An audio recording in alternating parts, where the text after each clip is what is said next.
Dear student, HS 2026ৰ বাবে অসমীয়া ছাবজেক্টৰ most important 10টা ৰচনালৈ আহিছোঁ।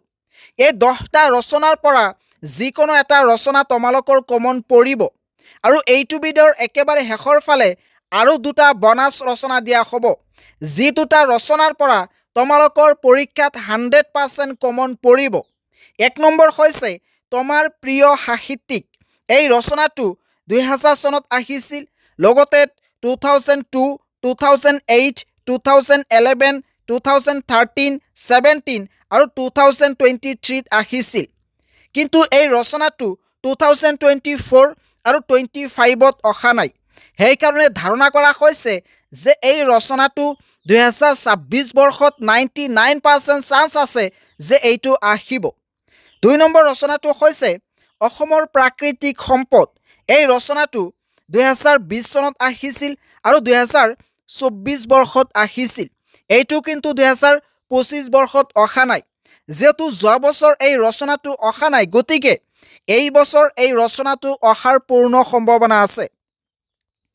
3 নম্বৰ ৰচনা সামাজিক মাধ্যম আৰু বৰ্তমান সময়ত ইয়াৰ প্ৰভাৱ, অৰ্থাৎ ছ'চিয়েল মিডিয়া যেনেকৈ ইউটিউব, ফেচবুক, ইনষ্টাগ্ৰাম, ইয়াৰ বৰ্তমান সময়ত কেনেকুৱা ধৰণৰ প্ৰভাৱ আছে, ইয়াৰ সুপ্ৰভাৱ আৰু কুপ্ৰভাৱ, এই বিষয়ে ৰচনা লিখিব লাগে।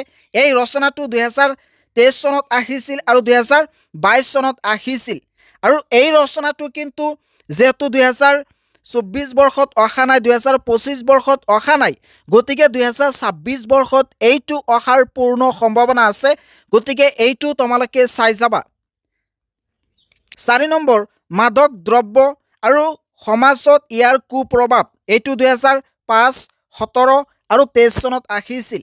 এইটো কিন্তু 2024-25 বৰ্ষত অহা নাই, গতিকে 2026 বৰ্ষত অহাৰ পূৰ্ণ সম্ভাৱনা আছে। 5 নম্বৰ অসমৰ বানপানী আৰু প্ৰতিকাৰৰ উপায়, অৰ্থাৎ বানপানীৰ বিষয়ে ৰচনা লিখিব লাগে। এই ৰচনাটো 2001, 5, 16 আৰু 17 চনত আহিছিল। ইয়াৰ পিছত কিন্তু এই ৰচনাটো অহা নাই, গতিকে এই বছৰৰ এই ৰচনাটো অহাৰ পূৰ্ণ সম্ভাৱনা আছে। 6 নম্বৰ মানৱ সমাজলৈ বিজ্ঞানৰ অৱদান। বিজ্ঞানৰ অৱদান কি, এই বিষয়ে ৰচনা লিখিব লাগে। এইটো 2024 বৰ্ষলৈকে আহিছিল, কিন্তু 2025 বৰ্ষত অহা নাই আৰু এইটো কিন্তু বৰ্তমান সময়ত এটা ট্ৰেণ্ডিং ৰচনা, গতিকে এই ৰচনাটো তোমালোকে চাই যাবা। 7 নম্বৰ পৰিৱেশ প্ৰদূষণ আৰু ইয়াৰ প্ৰতিকাৰ। এইটো 2006, 12, 18 আৰু 20 চনত আহিছিল, কিন্তু ইয়াৰ পিছত এই ৰচনাটো অহা নাই, গতিকে এই বছৰ অহাৰ পূৰ্ণ সম্ভাৱনা আছে। 8 নম্বৰ গোলকীয় উষ্ণতা বৃদ্ধি, কাৰণ আৰু প্ৰতিকাৰ। এইটো 2021 চনত আহিছিল, 2023, 24 আৰু 25 বৰ্ষত অহা নাই, গতিকে 26 বৰ্ষত অহাৰ পূৰ্ণ সম্ভাৱনা আছে।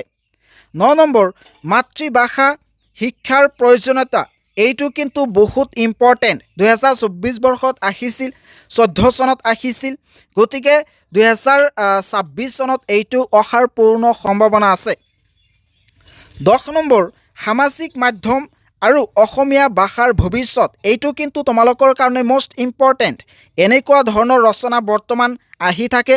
2025 বৰ্ষত যি ৰচনা আহিছিল, ঠিক এনেকুৱা ধৰণৰ কিন্তু ৰচনা আহিছিল, গতিকে এই ৰচনাটো তোমালোকে চাই যাবা। এতিয়া আলোচনা কৰিব বিচাৰিছোঁ যে তোমালোকৰ কাৰণে কি বনাছ ৰচনা আছে। 1 নম্বৰ হৈছে অসমত বিদেশী সমস্যা আৰু ইয়াৰ সমাধান। বৰ্তমান সময়ত এইটো এটা ট্ৰেণ্ডিং টপিক, গতিকে এই ৰচনাটো অহাৰ 100% সম্ভাৱনা আছে। 2 নম্বৰ জনসংখ্যা বৃদ্ধি আৰু ভাৰতৰ অৰ্থনৈতিক সংকট। এইটো কিন্তু বৰ্তমান সময়ৰ এটা ট্ৰেণ্ডিং টপিক, গতিকে এই বনাছ যি দুটা ৰচনা আছে, এই দুটা ৰচনা বৰ্তমান সময়ত ট্ৰেণ্ডিং টপিকত আছে, গতিকে এই দুটা ৰচনা তোমালোকে চাই যাবা। ইয়াৰ ভিতৰত তোমালোকে ইতিমধ্যে কোনকেইটা ৰচনা চাইছিলা এইটো ভিডিঅ'ত কমেণ্ট কৰি জনাই দিবা। আৰু আছাম পিচ নিউজ 3 এই চেনেলটো তোমালোকে ছাবস্ক্ৰাইব কৰি থৈ দিবা, যাতে 2026 বৰ্ষত হ'বলগীয়া মেট্ৰিক আৰু হায়াৰ ছেকেণ্ডেৰী চূড়ান্ত পৰীক্ষাৰ বিষয়ে প্ৰতিটো মুহূৰ্তৰ আপডেট পাই থাকা।